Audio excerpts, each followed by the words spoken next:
Well, that's a spot of cool for you.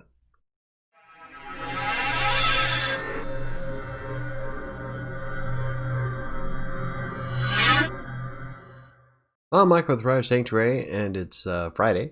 And because I don't have a consensus as to what we're doing on Fridays, we're going to stick with the old format for now. So I have a few comments I'd like to go over today. But before we get started, if you can hit the like button, it'll help the channel out. And for more videos like this, you can always hit the subscribe button if you haven't already. And if you have any questions, comments, or concerns, you can always hit me up on social media, on Twitter or Facebook. And you can also use the contact form on WriterSanctuary.com's website. Now, I did have quite a menagerie of comments this time around, so I only picked 5 of the most that will probably be beneficial for viewers. So let's get started. Our first comment today comes from Mohammed. Is it possible to change your name in Textbroker? Now, you can't change your registered name when you first sign up. That'll be like your original, real first name and information there. Otherwise, you'd have to contact Textbroker directly and then explain why you're no longer that person. However, if you go to the profile in the account manager part of Textbroker, you can change your username. It's kind of like your nickname. You just go down to the bottom of the screen and go over to the right where it says edit and click that button and change your nickname. But as for changing the name that's on the account, I don't see how that's possible directly without contacting Textbroker. The next comment today comes from BK Lin E. I know I said that wrong, sorry. I have a question. Textbroker says it needs an HTML format for its writing samples, so you can explain on how it may look like. Also, another one is that if they reject you, can you reply or no? Okay, when they ask for the HTML for it, so you have to know a little bit how the hierarchy of headers work, and probably bullet lists, bold points, italicized maybe, links definitely. In other words, you have to learn the very basics of HTML, and it's really not that hard to figure it out. In fact, I did a video recently on how to set those up, so if you want to take a look at there, I'll put the this one. I'll put the link here. That's if I remembered to make one. I know it was slated. I'm fairly sure I did, but I can't be sure. Otherwise, you can go to WriterSanctuary.com, and I believe I have the format for setting up your most common HTML elements in Textbroker on my blog. If I do, I'll look before I publish the video, and if I do, I'll leave a link in the description down below, and if not, then I'll probably be writing that article soon. And if you get rejected from Textbroker directly, I have heard of people reapplying, but that was like years ago. I'm fairly sure you can still reapply, but doesn't hurt to spruce up what you can do writing-wise, and then reapply in about a week or so, just to show that you can do it. I'm not sure if there needs if you have to have a certain time frame. I have heard of it before. The next comment comes from Diana. I used Copyscape for the first time today when doing a rewrite, and it was super helpful. To be honest, my thought was, why do I need this? I've just read through this article a dozen times and made sure my article wasn't the same, but I was sorely mistaken. I didn't realize how many words and phrases I'd inadvertently copied from the original. That's one of the biggest reasons why I use Copyscape's compare tool, because you can do everything as perfectly as you can possibly make it without really thinking about it, but after you read through the research article, a lot of times it will influence what you write, which is why I try to read very little of the article itself and just try to skim for certain pieces of information. And even then, sometimes I'll write almost the exact same sentence verbatim I did it earlier today.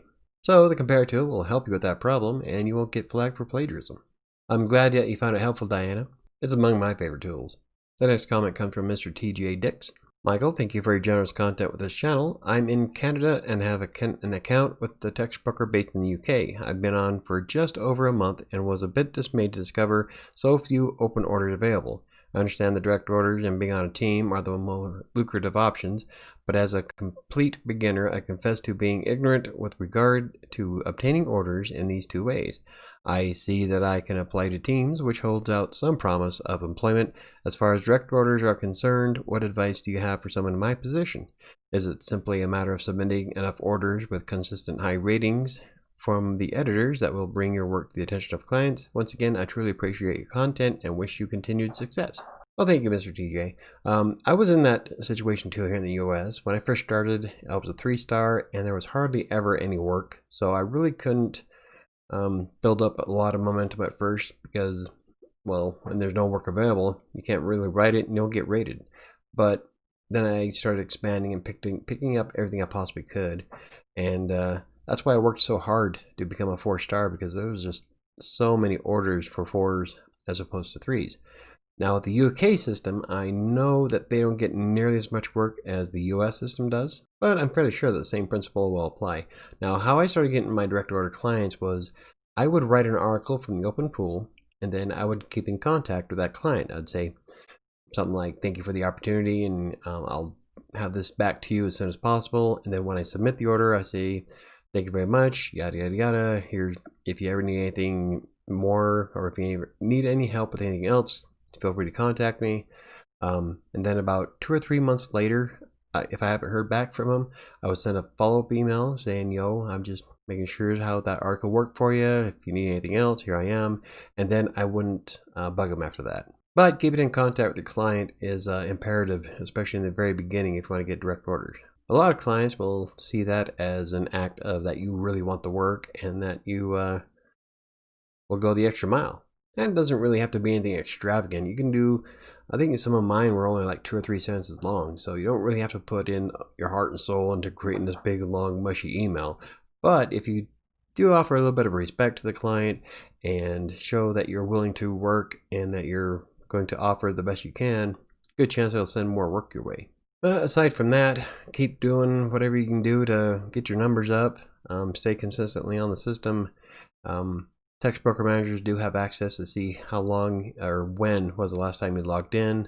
So you want to make sure that you can keep your account going, pick up whatever work you can, just offer the highest quality possible until you hit 4. And don't be worried if it doesn't take you overnight. I mean, it took me 1.5 years to get mine, so you just got to keep at it and don't give up. I hope that helped you. And the last comment today comes from Super Trader Mikey. I used to do content writing. My suggestion is to run away from writing for a living. Writers never make the money that they could. Writers are a dime a dozen, especially for content mail writing. The real money is in running your own business, running your own websites, not the magical dream of one day becoming a mythical copywriter. Writing for content mail will never give you a quality income. Be the client, not the writer. Okay, now I added this comment because I wanted to point it out. Now, just because that you had a very bad experience when you tried to do it doesn't mean that nobody else can. I'm living proof that you can make a decent living off of writing for content mills. In fact, until I got my current client back in 2017, I wrote exclusively for Textbroker for 3 years.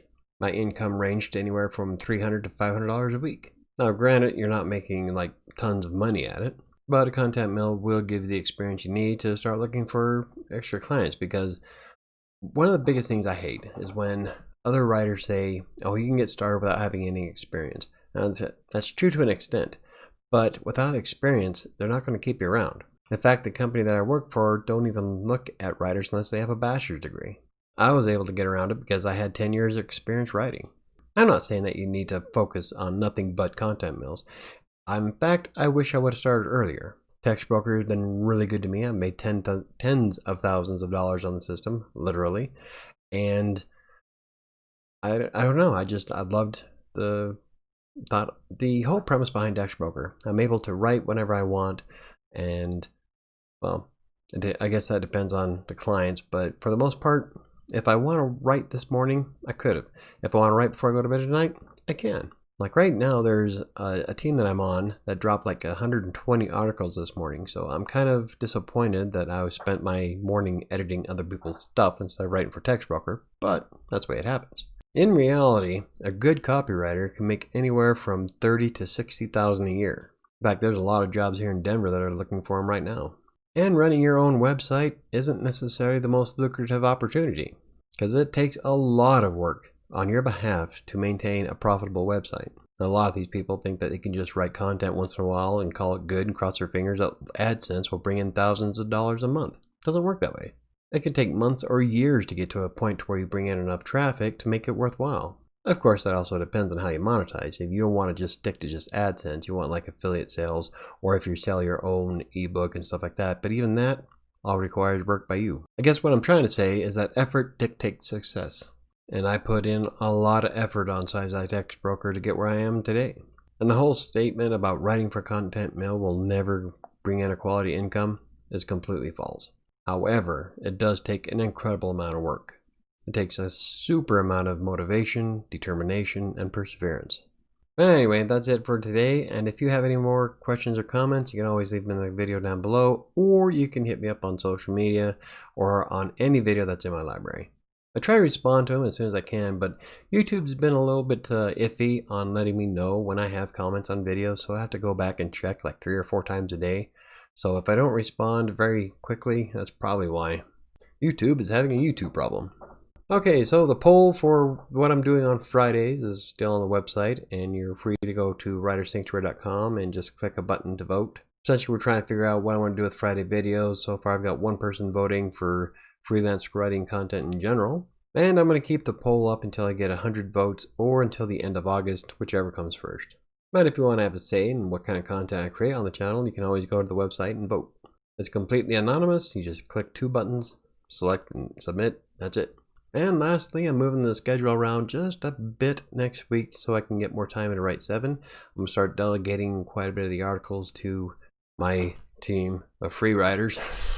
That's my friend and my son. But if they focus more on the content or writing the content and I just have to edit it, it cuts off maybe about an hour of my day. So I can put more time writing in 7 and finishing it. In fact, it's my goal, knock on wood, that I will have 7 done by the end of the month, at least the rough draft of it. So let's cross our fingers and hope for the best. So what are your goals for July? And well, with it being July 4th tomorrow, my goal is to, I don't know, work and then probably watch some fireworks while getting liquored up. I guess that's not really a goal though. It's more of a plan, I guess. If you enjoyed the video, hit the like button. For more videos about Textbroker, freelance writing, WordPress, or anything else I'll cover, hit the subscribe button. Don't forget to hit the notification bell. I think that's going to do it for me today. Have a safe 4th of July. Keep yourselves safe, wear your masks, and I'll see you on Monday.